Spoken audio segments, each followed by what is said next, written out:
All right, Challenge 2, British Literature, and this is the catalog for Challenge 2. I didn't bring all the books because there's 18 books that the students are going to read, and there's a list of them. In the guide, it's going to tell you if your director wants to do Gulliver's Travels or a modest proposal, and I always do Gulliver's Travels. So if you ever come across that question of which one, it's going to be Gulliver's Travels. And this is the order that it'll be in. So if you have a catalog or you just want to look on here, we'll start off with Beowulf, and then Canterbury Tales, which is The Knight's Tale, Sir Gawain and the Green Knight, and so on. So you want to get a few books into it before school starts.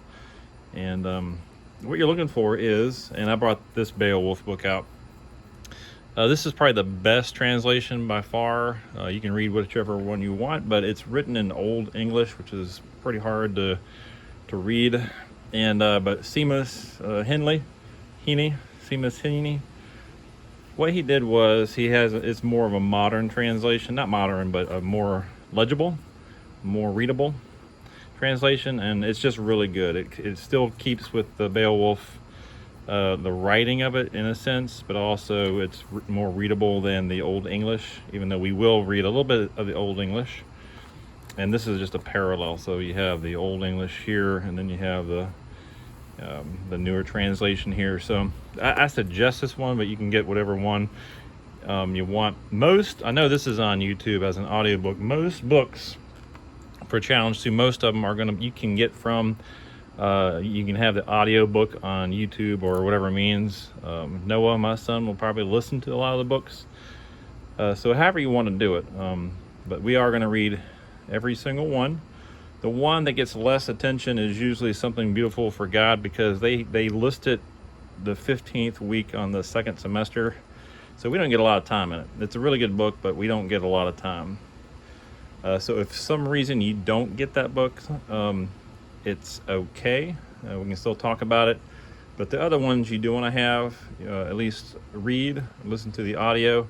And what we do, and this is just a kind of an example of what we do in class. What we're going to do is definitely read the story arc of the books, the characters, the villains, the climax, the rising and falling action, things like that. We're going to talk about the story, and then the words aptly spoken book that you should get. It's going to have discussion questions and literary terms in it. I go over the literary terms very heavily. In the guide, they're going to tell you what literary terms that they're going to have for each book, and then they have them in here also in words aptly spoken. But if you want to Google them, or if you have other ways of getting that information, fine. But we're going to talk about those things, parallelism and all the different terms that they would use in their books. So that's one thing I'd definitely go over. And so with, like, for example, Animal Farm, we would go over the characters and how it would compare with the Russian Revolution, which character is doing what kind of character are they, what decisions do they make, who are they in comparison to reality. Snowball is Leon Trotsky. The whole book is about communism, things like that. So we would go through that, and so that's basic information, what we would do in class. And what they're also going to do is be student leaders. So each student is going to pick at least one book to be a student leader. In the guide, they have this nifty little table here. So they have, on one side, they have the student leader, and what would be good in a student leader: fosters conversation, begins with exordium, listens and attends to needs, has a teachable spirit, pulls the students in, uses the common topics, things like that. So there's a list of things that the student would be able to do to be a good servant leader. And on the other side, they would say, it would be what would a selfish student leader do? So they would regurgitate the text. They would say a lot of uh-huhs to everything, and they would think they're the expert and not be willing to learn, things like that. So you can read these will be in your guides.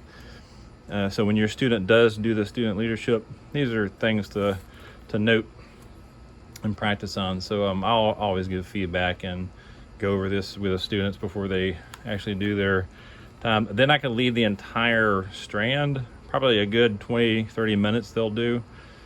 Each book, most books we do one book for 2 weeks usually. There's some that we do just one book for 1 week. So usually 2 weeks per book. And then one of those weeks the student would do a student leadership of, like I said, 20 to 30 minutes. 5 common topics, different questions. They can kind of, do whatever they kind of want to do as long as it's with the book that they want. So think about in advance what couple books that your student might like to do. My favorite is always The Hobbit. So think about that. Essays would be another thing we'd be talking about. Essays. So challenge 2, this is just my notebook that I made. This is the Lost Tools of Writing, and these are, it's like a summary of each essay and what they learn. So I just copied and made this into my own notebook for my kids, and it's just a rough summary of what they do, examples and things like that. It has all of the summaries from the Lost Tools of Writing. So I just use this like as a rap sheet and something to go to when they're writing. So in challenge 2, your students should be able to write basic essays, and then we start, again, putting in the different things that they've already learned. So I think most students this year have gone through Lost Tools of Writing, so this is pretty familiar. And then we also read out loud some parts of the Office of Assertion. If you don't have that book, I highly recommend it. It's really, really good. If I do use this in class, we will read it out loud from mine. But it's a really good one. It follows pretty closely the Lost Tools of Writing, just written a little bit different. So an excellent resource to have. And again, Lost Tools of Writing, brush up on Lost Tools of Writing.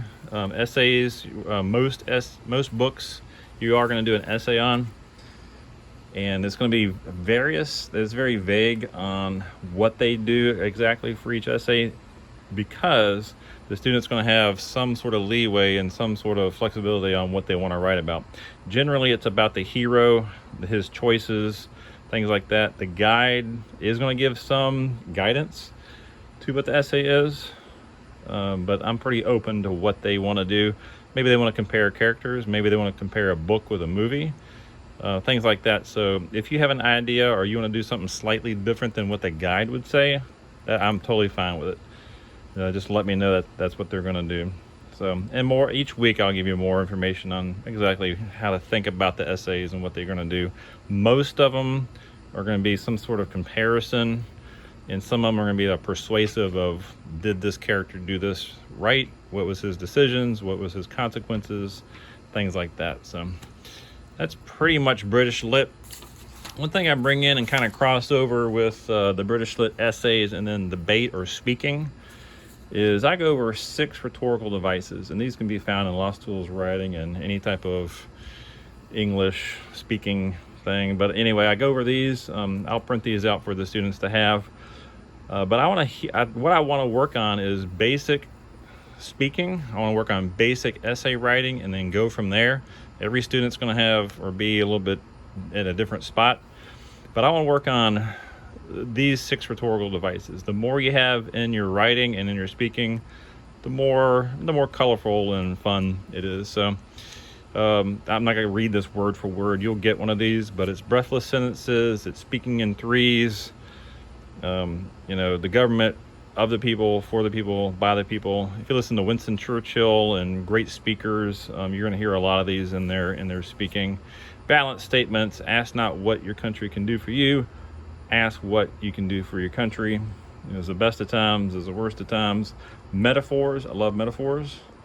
Exaggeration, rhyming. An apple a day keeps the doctor away.